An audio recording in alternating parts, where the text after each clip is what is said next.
be able to revise and extend my remarks. Without objection.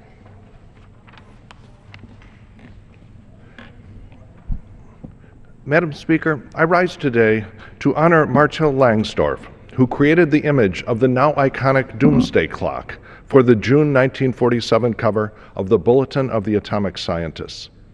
The Bulletin was founded by a group of University of Chicago scientists who had worked on the Manhattan Project, including Martyl's husband, physicist Alexander Langsdorf.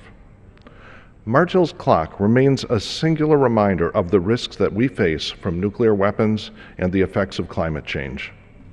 A renowned landscape painter and longtime resident of Schaumburg, Illinois, Martyl died at the age of 96 on March 26, 2013, and will be remembered tomorrow at the Bulletin of the Atomic Scientists' 5th Annual Doomsday Clock Symposium here in our nation's capital.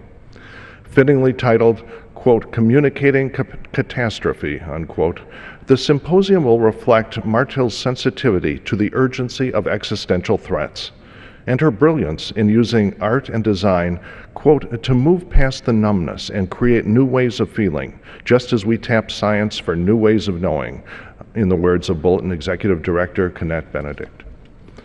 Martyl's legacy continues as members of the Bulletin Science and Security Board annually assess the state of world affairs and use the hands of the clock to signal humanity's capacity to meet challenges of nuclear weapons and climate change. World attention to the Doomsday Clock confirms the impact of what designer Michael Bierut, in a 2010 tribute to Martyl titled Designing the Unthinkable, called, quote, the most powerful piece of information design of the 20th century.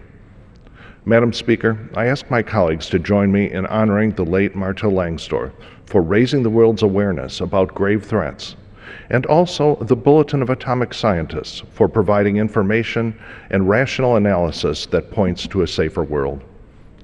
And to close on a personal note, it was at one of Martyl Langsdorf's annual peony parties at her garden in Schaumburg, during a long conversation with wise old lawyer and Bulletin stalwart Lowell Sacknoff, that was one of the first times that I began seriously considering my own stepping away from my career in science to begin one in public service.